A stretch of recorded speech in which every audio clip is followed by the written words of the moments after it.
পিঁপড়ের মিষ্টি ছিল ওর পুরনো ক্যানভাস, আর সেই কেমিক্যাল যেগুলো ব্যবহার করত 200 থেকে 250 বছরের পুরনো পেন্টিং তৈরি করতে। আমরা সমস্ত আর্ট গ্যালারিয়ার দোকানে নজর রাখতে শুরু করে দিই, যেখানে এইসব জিনিস পাওয়া যেত। যারা এই সমস্ত জিনিস কিনতে আসতো তাদের পুরো ঠিকুজি কুষ্টি বার করতাম আমরা।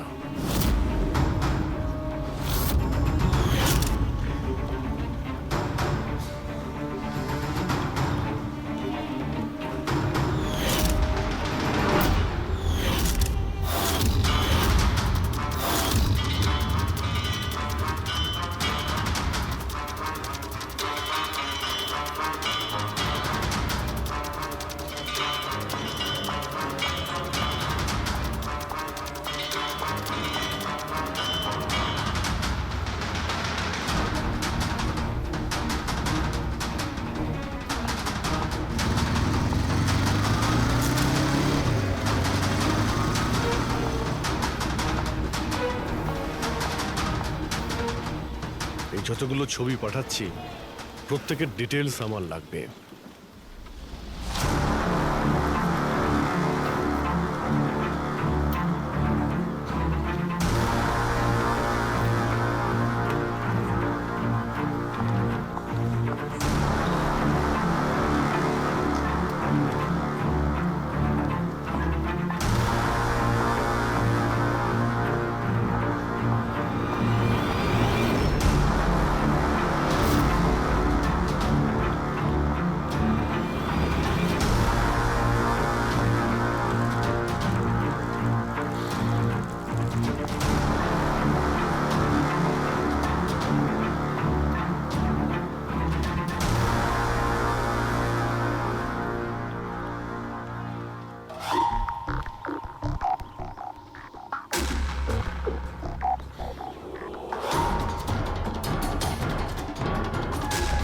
আর তারপরে 1 সপ্তাহ পরে আমরা এমন একটা মেয়েকে দেখলাম যে জিনিসপত্র তো কিন্তু তার কোনো আর্ট ব্যাকগ্রাউন্ড ছিলই না।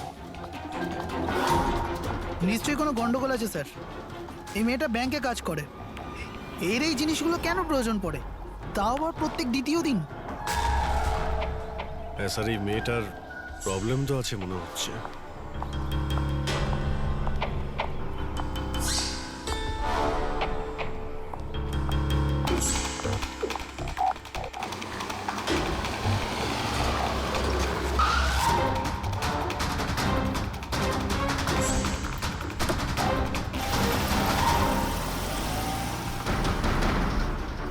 এই মেয়েটার একটু গন্ডগোল আছে, ওর পিছু নাও, দেখো কোথায় যাচ্ছে।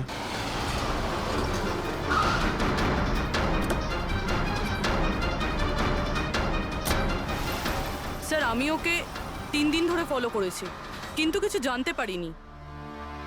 কারণ ও এই সমস্ত জিনিস নিয়ে ওর বাড়ি চলে যেত, কিন্তু 4র্থ দিন ও অন্য কোথাও গেল।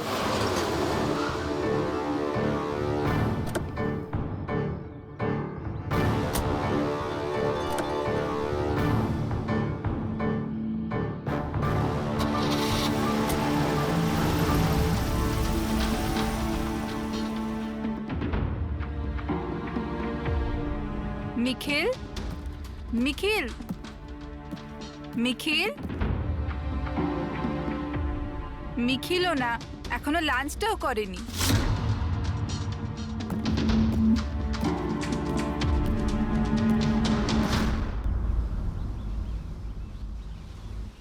এখনো লাঞ্চও করনি? এত কি কাজে ব্যস্ত থাকো যে খাওয়ার টাইম থাকে না? তোমায় দেখলেই তো আমার পেট ভরে যায়। জানো, বেবিকে মাখন লাগানোর না, এটা অনেক পুরনো আইডিয়া। মাখন নয়, সত্যি বলছি, তোমার মতো ভালোবাসতে পারে এমন জীবনসাথী কোথায় পাবো আমি, যে আমার জন্য নিজেকেও বিপদে ফেলতে পারে। আমি তো তোমার জন্য নিজের জীবনটাও দিতে। খবরদার, এরকম কথা যদি আরেকবার তুমি বলেছ, যদি তোমার কিছু হয়ে যায় না, আমি এই দুনিয়াটাকে আগুন লাগিয়ে দেবো। এত ভালোবাসো আমায়? নিজের থেকেও বেশি। যদি আমি কিছু চাই, তুমি আমায় দেবে? আমি জানি তুমি আমার থেকে কি চাইবে, যে আমি কেন সবকিছু ছেড়ে দিচ্ছি না। জানোই যখন, তাহলে তুমি কেন ছেড়ে দাও না?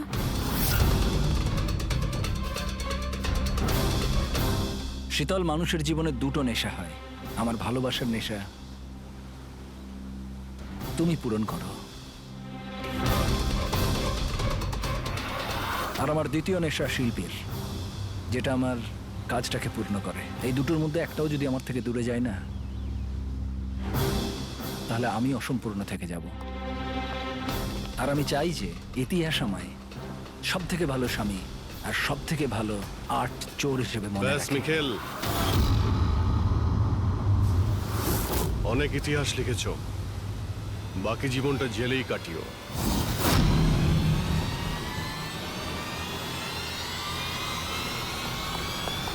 মিখেল,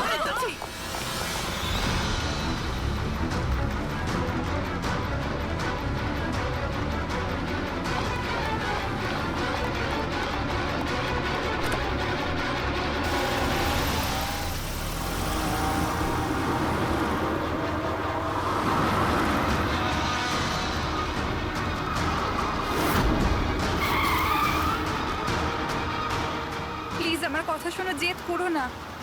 নিজেকে আইনের হাতে তুলে দাও প্লিজ। না, আমি করব না।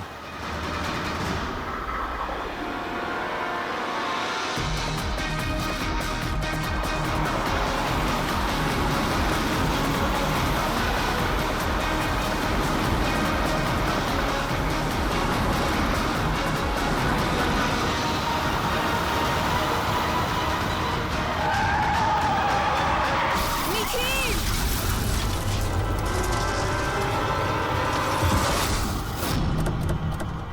শীতল, মিখেল দাঁড়া, দাঁড়া, শীতল, শীতল, চোখ খোলো, শীতল।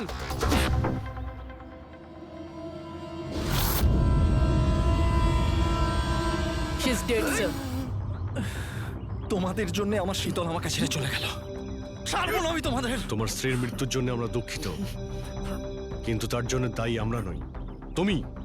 না তুমি অপরাধের রাস্তায় হাঁটতে, আর না তোমার পাপের শাস্তি তোমার স্ত্রীকে ভোগ করতে হতো। কাজের শাস্তি কে পাবে এটা ভবিষ্যৎ বলবে। ওর 5 বছরের শাস্তি তো এতদিন শেষ হয়ে গেছে, কিন্তু ওর স্ত্রীর মৃত্যুর প্রতিশোধের আগুন হয়তো ওর মনের ভিতরে এখনো জ্বলছে। মানে কেতনবাবু আর মেহেনের পরে ওর টার্গেট এখন পুরবি আর তোমার ওপর। কারেক্ট। কিন্তু স্যার, ও এসব করছেটা কি করে? কারণ নজরে পড়ছে না কেন? এবার এই রহস্যের পর্দা তো মিখেলই তুলতে পারবে। ও তোমার আর আমার কোনো ক্ষতি করার আগে মিখেলকে আমাদের ধরতেই হবে। স্যার, স্যার কেতন বাবুর বাড়ি থেকে যে ফিঙ্গারপ্রিন্টস গুলো পেয়েছিলাম, হ্যাঁ, ওটা কারোর সঙ্গে ম্যাচ হয়েছে? স্যার ওই ওয়াটার পাইপলাইনে যে কাজ করে সে নির্দোষ হলেও যে লোকটা ইন্টারনেটের কাজ করে সে খুব গোলমেলে। এই ইন্টারনেটের লোকটা কে? Sir Ramen sir. Sir sir পুরনো পাপি স্যার। এই তো 6 মাস আগে ও অথর রোড জেল থেকে ছাড়া পেয়েছে স্যার। Arthur road jail? ওই মিখেলকে তো ওই জেলেই রাখা হয়েছিল। আহ, তার মানে ওই জেলেই এই অপরাধের প্ল্যানিংটা করা হয়েছিল মিখেল আর ওই রমন যোগ মিলে নিয়ে। তুই নিশ্চয়ই আবার জেলে যেতে চাইবি না? না স্যার, আমার দ্বিতীয়বার জেলে পাঠাবেন না স্যার। যদি আজ আমি মিখেলকে না পাই তাহলে তোকে এখানেই পুঁতে দেবো। না স্যার, মিখেল আমার সাথে এখানেই দেখা করতো, এখানেই দেখা করতো। আমি সেখানেই নিয়ে যাচ্ছি আপনাদের। আমার মিখেলকে চাই, ব্যাস। হ্যাঁ স্যার, ওখানেই নিয়ে যাচ্ছি আপনাদের।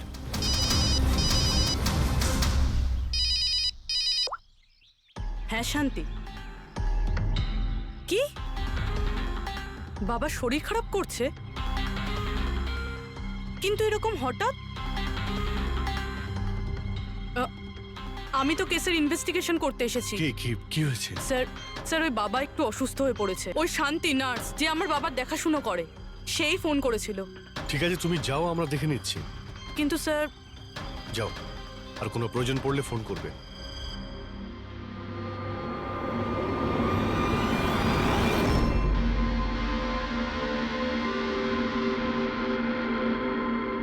কি হলো স্যার? ফ্রেডি, আমি এটা ভাবছি যে আমাদের এই সিআইডির কেরিয়ারে আমরা অনেকেই ক্লোজ রুম মার্ডার সমাধান করেছি, কিন্তু তাদের মধ্যে একটা কেসও এরকম ছিল না। হ্যাঁ স্যার, এর আগেও এরকম ঘর বন্ধ থাকার কেস এসেছিল। কোথাও না কোথাও তো গোপন রাস্তা খুঁজে পাওয়াই যেত খুনির আসার এবং যাওয়ার জন্য। হ্যাঁ, হয়তো রুমের মধ্যে কোনো গুপ্ত পথ থাকে, না হলে রুমের মধ্যে কোনো রাস্তা বানানো হয় খুন করার জন্য। কিন্তু এখানে না তো কোনো গুপ্ত রাস্তা আছে, না রুমের মধ্যে কোনো গন্ডগোল করা হয়েছে, না। আর এই খুনি এমন যাকে দেখাই যাচ্ছে না। স্যার, আমার তো ভেবেই কিরকম মাথাটা ঘোরা শুরু হয়ে গেছে। খুনিকে দেখা যাচ্ছে না কেন? অনেক বছর আগে আমি একটা সিনেমা দেখেছিলাম যেখানে হিরো একটা গ্যাজেট লাগিয়ে অদৃশ্য হয়ে যেত, কিন্তু ওটা তো সিনেমা ছিল না স্যার। হ্যাঁ, ওটা তো সিনেমা ছিল, কিন্তু এটা তো বাস্তব জীবন। স্যার, কি ভাবছেন আপনি? এটাই ভাবছি, এর মধ্যে কোন জিনিসটা আমি বুঝতে পারছি না।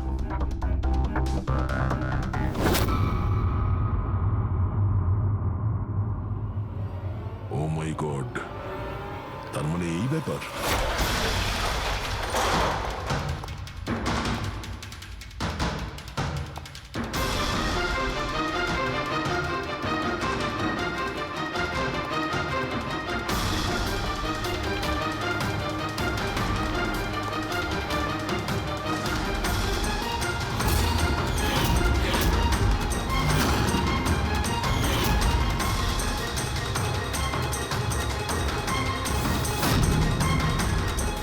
অনেকদিন ধরেই আমাদের চারজনকে ফলো করছিল, আর তুই ওকে হেল্প করছিলি এই সমস্ত কাজে। হ্যাঁ হ্যাঁ স্যার।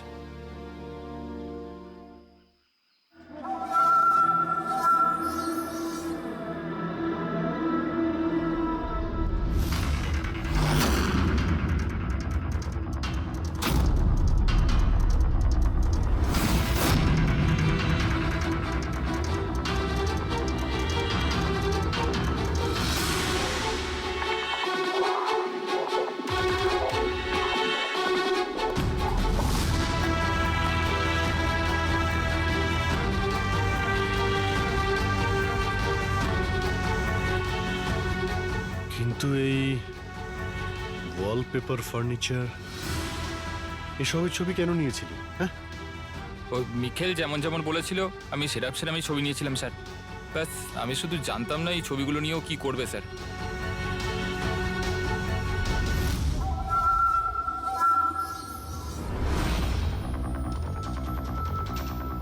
তাহলে কি এই ছবির মধ্যেই লুকিয়ে রয়েছে খুনের রহস্য?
হ্যালো, কেমন আছো অভিজিৎ বাবু?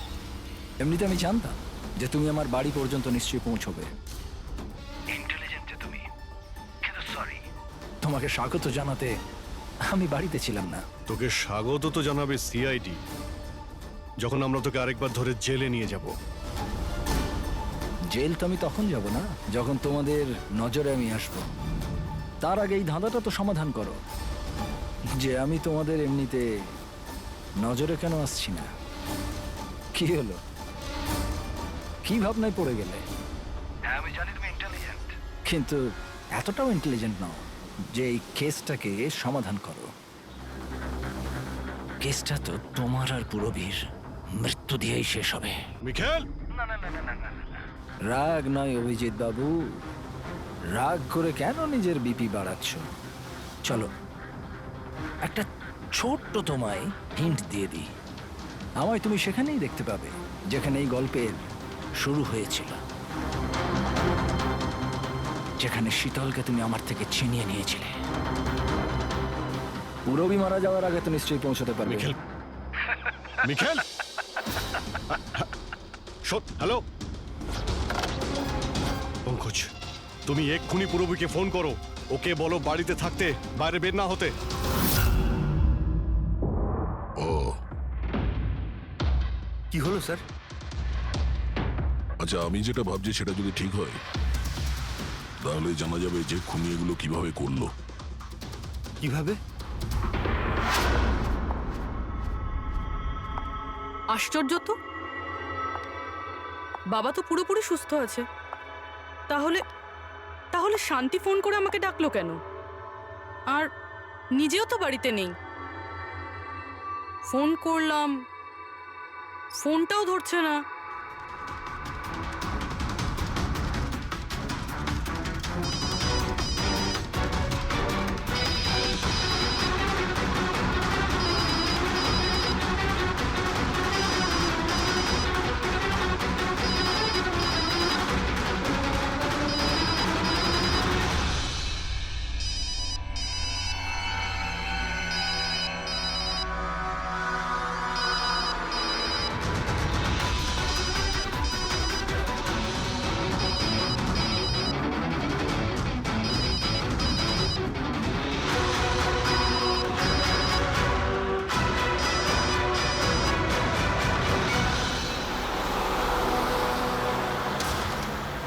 স্যার এই পুরবি তো ফোনই তুলছে না। কি, ফোন তুলছে না?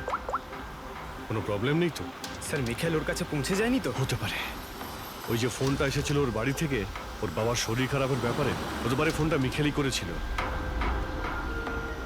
স্যার পুরবির কিছু হবে না তো? আশা করছি আমরা সময় মতো পৌঁছে যাব। যদি পুরবীর কিছু হয় তাহলে না,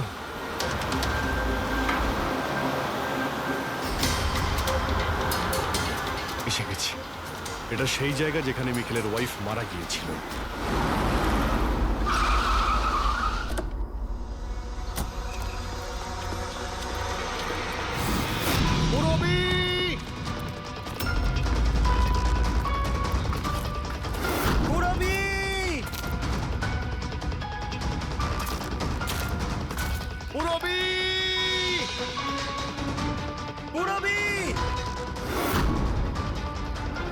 ওই দিকটা দেখো।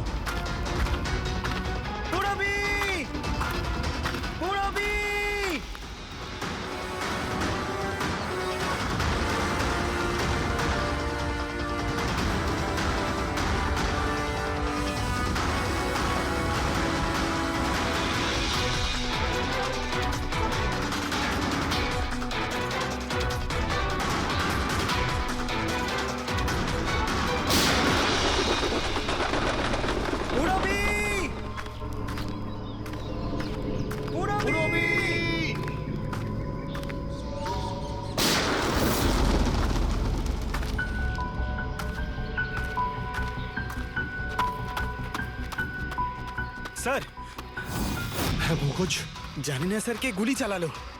পুরবীকে পেলে? পুরবি ওখানে স্যার।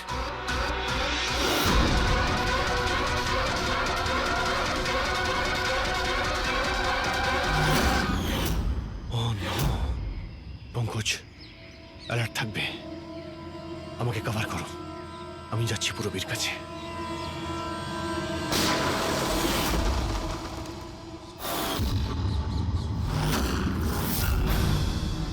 ভয় পেও না অভিজিৎ, এখনো মরেনি। কিন্তু যদি ওর কাছে যাওয়ার চেষ্টা করো তাহলে আমার আঙুল ট্রিগারের ওপর আছে, আর গুলিটা তো তোমার থেকে তাড়াতাড়ি পৌঁছবে।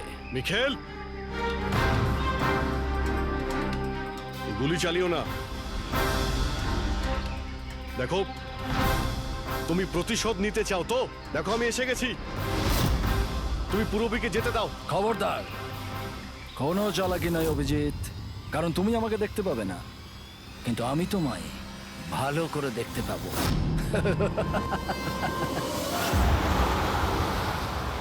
অভিজিৎ, আমার কথা মন দিয়ে শোনো, তুমি একদম রিয়াক্ট করবে না। তুমি এই মিখেলকে দেখতে পাবে না। তুমি আর কেতনবাবু, ওকে কেতনবাবু স্টাডি রুমে দেখতে পাওনি। মাহান ওকে আর্ট ওয়্যার হাউসে দেখতে পাইনি। পূরবী নিজে ওকে ওর ঘরে দেখতে পাইনি। কেন? কারণ ওকে দেখা সম্ভব নয়। ও যেখানে যেখানে অন্যায় করে সেখানকার কোণে কোণে ও লুকিয়ে পড়ে। ওই রুমে, ওই ডেকোরেশনে ও এমন ভাবে লুকিয়ে পড়ে কেউ বলতেই পারবে না যে ও আর্ট পিস না একজন মানুষ। কেতনবাবুর রুমে ও ও ওয়ালপেপার হয়ে গেছিল, ওয়ালপেপার।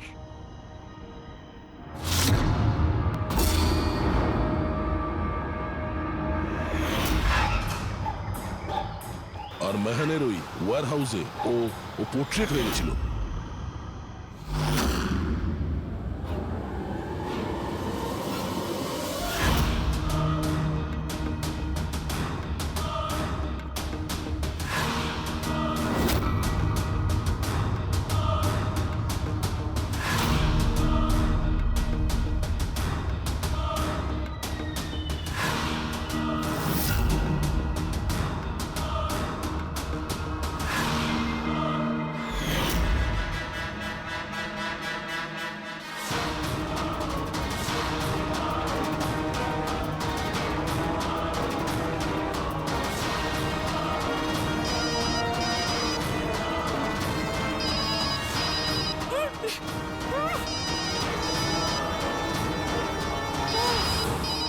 এটা আমি তখনই বুঝতে পারলাম যখন ওয়্যার হাউসের ক্রাইম সিনের ফটোগুলো আমি দেখলাম। তখনই আমার নজর ওই পোর্ট্রেটের আঙুলের ওপর গেছিল।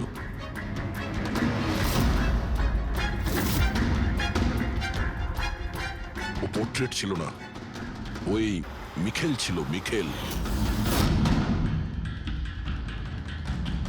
ওকে দয়া, পঙ্কজ সাবধানে, পঙ্কজ সাবধানে, জঙ্গলে লুকিয়ে আছে। পঙ্কজ, তুমি এখানেই থাকো, রবির দিকে নজর রাখবে। মিখেল, আমরা কিছুই করব না, আমরা এখান থেকে চলে যাচ্ছি। তবে তুমি রবিকে ছেড়ে দাও প্লিজ।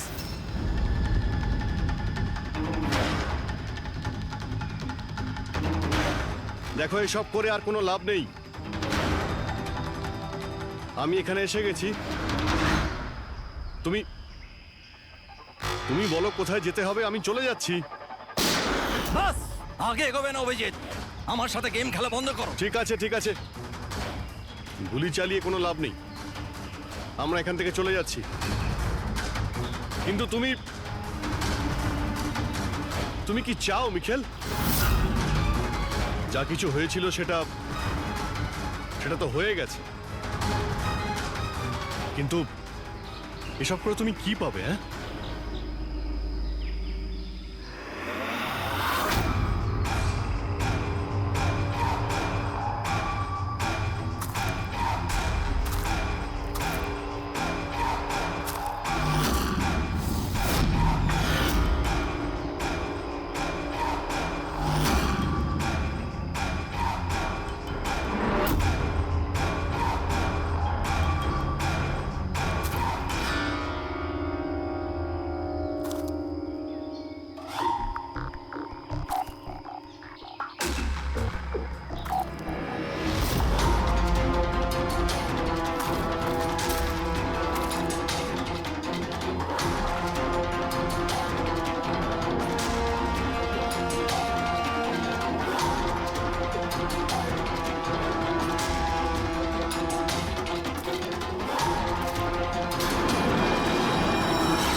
আমার শীতলকে তুই আমার থেকে নিয়েছিলি, আমি তোকে ছাড়বো না। আমার শীতলকে দূরে করেছিলি।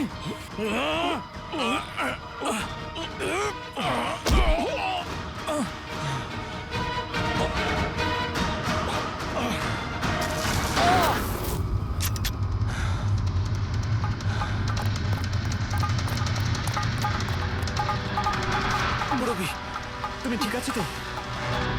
তোর আসল জায়গা জেলে, আর এইবার তুই বাইরে আসবি না, সোজা ফাঁসিতে ঝুলবি।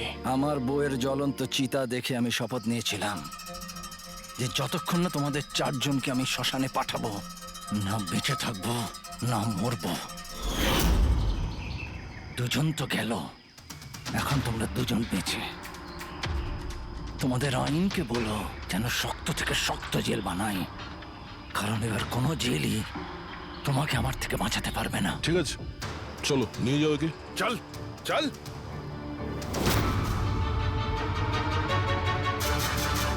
আসবো, ফেরত আসবো।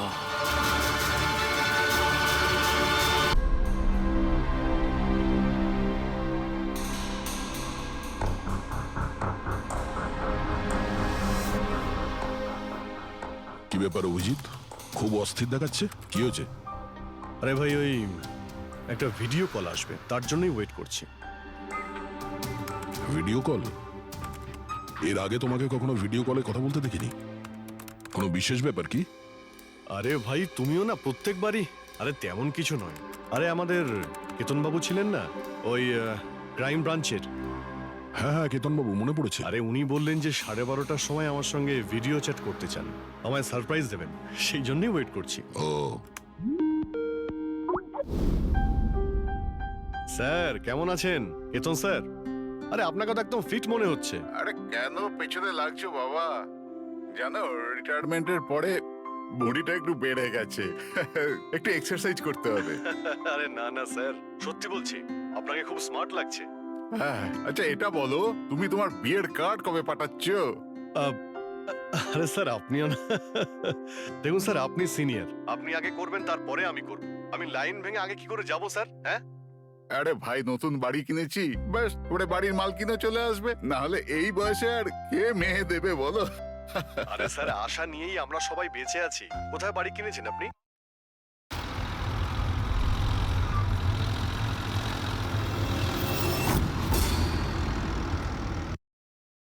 এই যতগুলো ছবি পাঠাচ্ছি, প্রত্যেকের ডিটেলস আমার লাগবে।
কি ব্যাপার অভিজিৎ, খুব অস্থির দেখাচ্ছে, কি হয়েছে? আরে ভাই, ওই একটা ভিডিও কল আসবে, তার জন্যই ওয়েট করছি। Video call? এর আগে তোমাকে কখনো ভিডিও কলে কথা বলতে দেখিনি। কোনো বিশেষ ব্যাপার কি? আরে ভাই, তুমিও না প্রত্যেকবারই। আরে তেমন কিছু নয়। আরে আমাদের কেতনবাবু ছিলেন না, ওই ক্রাইম ব্রাঞ্চের। হ্যাঁ হ্যাঁ, কেতনবাবু মনে পড়েছে। আরে উনি বললেন যে 12:30টার সময় আমার সঙ্গে ভিডিও চ্যাট করতে চান, আমায় সারপ্রাইজ দেবেন, সেই জন্যই ওয়েট করছি। ও, স্যার কেমন আছেন? কেতন স্যার, আরে আপনাকে তো একদম ফিট মনে হচ্ছে। আরে কেন পেছনে লাগছো বাবা? জানো, রিটায়ারমেন্টের পরে বডিটা একটু বেড়ে গেছে। একটু এক্সারসাইজ করতে হবে। আরে না না স্যার, সত্যি বলছি, আপনাকে খুব স্মার্ট লাগছে। হ্যাঁ, আচ্ছা এটা বলো, তুমি তোমার বিয়ের কার্ড কবে পাঠাচ্ছো? আরে স্যার আপনিও না, দেখুন স্যার, আপনি সিনিয়র, আপনি আগে করবেন, তারপরে আমি করব। আমি লাইন ভেঙে আগে কি করে যাব স্যার? হ্যাঁ, আরে ভাই, নতুন বাড়ি কিনেছি, ব্যাস ওরে বাড়ির মাল কিনে চলে আসবে, না হলে এই বয়সে আর কে মেয়ে দেবে বলো? আরে স্যার, আশা নিয়েই আমরা সবাই বেঁচে আছি। কোথায় বাড়ি কিনেছেন আপনি? ফার্ম হাউস নিয়েছি ওয়াসিতে। হ্যাঁ, চলে এসো রোববার। একসাথে লাঞ্চ করব। অবশ্যই স্যার, অবশ্যই যাব। এখন তোমাকে আমি এই ঘরটা দেখাচ্ছি, দেখো ঘরটা কেমন দেখতে। এই যে দেখো,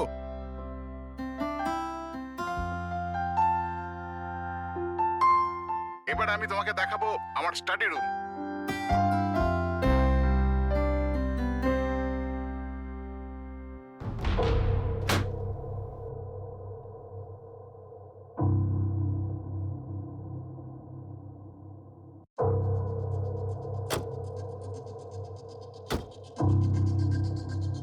অভিজিৎ, এবার দেখো, দেখাচ্ছি তোমাকে দারুণ জিনিস, ফার্স্ট ক্লাস।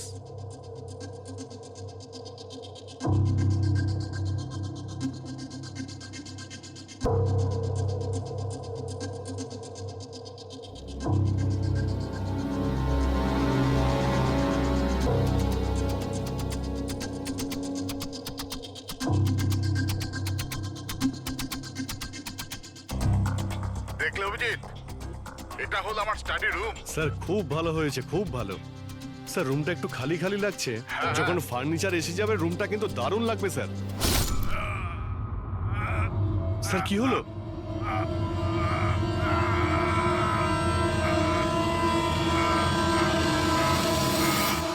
ও নো স্যার, কি আরে হয়েছে? ভাই স্যারকে কেউ ছুরি মেরে দিয়েছে। ছুরি মেরে দিয়েছে? কোথায়? কে মেরেছে ছুরি? বুঝতে পারছি না। কিন্তু তুমি তো ভিডিও চ্যাট করছিলে ওর সাথে না?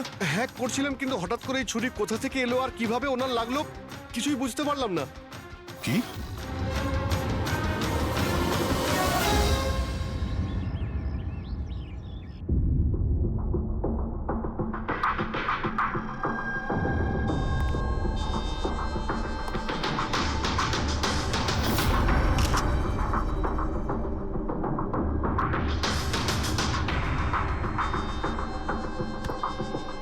তুমি ঠিক আছো?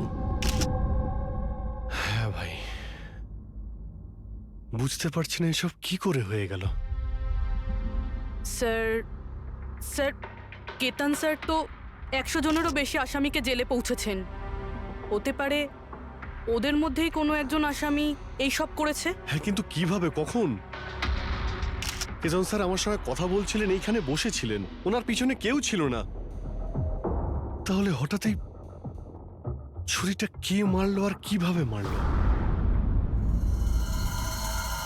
তুমি একদম শিওর যে ঘরের মধ্যে আগে থেকে কেউ ঢুকে বসেছিল না? আরে না ভাই, কেতন স্যার ভিডিও চ্যাটে উনি পুরো রুমটা দেখাচ্ছিলেন, আমরা কথা বলছিলাম, আর রুমটা দেখো, এখানে কোনো জায়গাই নেই, সব কিছু তো খোলা, কেউ কোথায় কিভাবে লুকোতে পারে?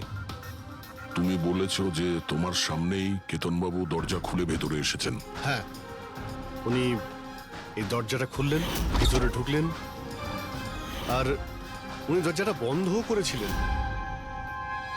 তাহলে তো পরিষ্কার ব্যাপার, খুনি এই ঘরের মধ্যে আগে থেকেই ছিল, পরে আসেনি। আর সেটাই তো ভাই আমি দেখতে পেলাম না কেন।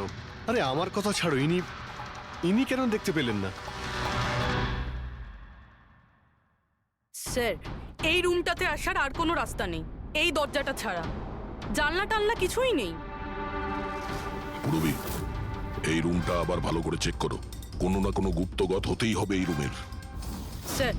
স্যার আমি 3 বার চেক করেছি, প্রত্যেকটা জায়গা, প্রত্যেকটা কোণা, সবকিছুই। সত্যি এই রুমে আসার আর কোনো রাস্তা নেই।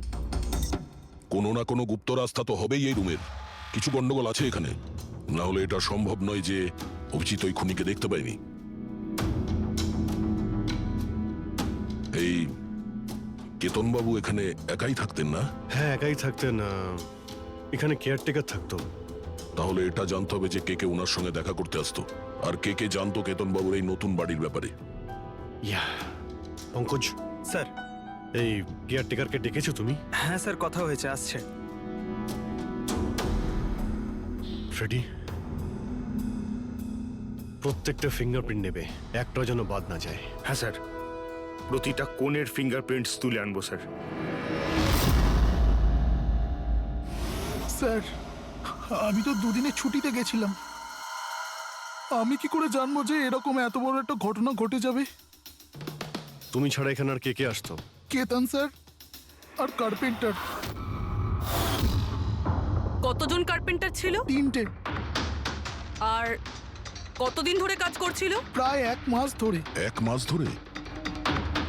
তার মানে ঘরের কোনা কোনা ওরা জানতো? এই কার্পেন্টার কেতনবাবু কোথা থেকে এনেছিলেন? ওনার পরিচিত ছিল নাকি কেউ পাঠিয়েছিল? না স্যার, ওরা কেতন স্যারের জানাশোনা লোক ছিল, কারণ ওরা কেতন স্যারের আগের বাড়িতেও কার্পেন্টারের কাজ করেছে। তুমি শিওর যে আর কেউ আসেনি? না স্যার। হ্যাঁ, মনে পড়েছে স্যার, 2 জন অচেনা লোক এসেছিল। একজন কোনো এক ইন্টারনেট কোম্পানি থেকে এসেছিল, আর দ্বিতীয়জন ওয়াটার পাইপলাইন চেক করতে এসেছিল। ওরা পুরো বাড়ি ঘুরে দেখেছিল। স্যার এর জন্য আমাকে বকেছিলেন। কেন বকেছিলেন? কেননা আমি ওদের ভেতরে আসতে দিয়েছিলাম। স্যারের ওই 2 জনের প্রথম থেকে আসার কোনো খবর ছিল না। আর স্যার ইন্টারনেট কানেকশনের জন্য কাউকে কিছুই বলেনি। আর এটা কবেকার ঘটনা? এটাই 2-3 সপ্তাহ আগের কথা। ও, মনে হচ্ছে এই দুজনেই কোনো গন্ডগোল করেছে। আচ্ছা, 5 বছর আগে তোমরা যখন এই কেসটা সলভ করেছিলে, তখন কেতনবাবু ছাড়া এই টিমে আর কে কে ছিল? আমি, পুরবী, কেতন স্যার আর মহেন।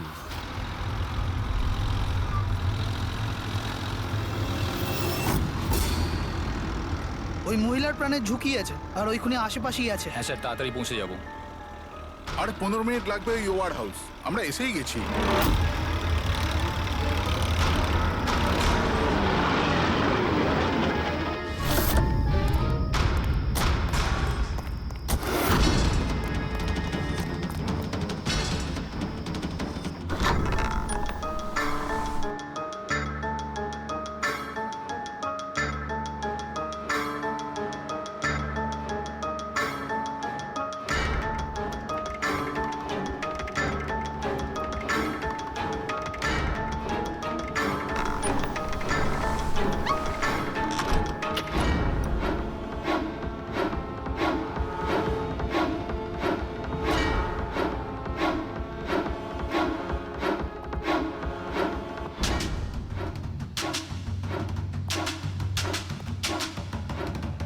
স্যার, এখানে তো কোনো মহিলাকে দেখতে পাচ্ছি না, আর ওই অপরাধীও নেই। ওটা কোনো মিথ্যে কল ছিল না তো?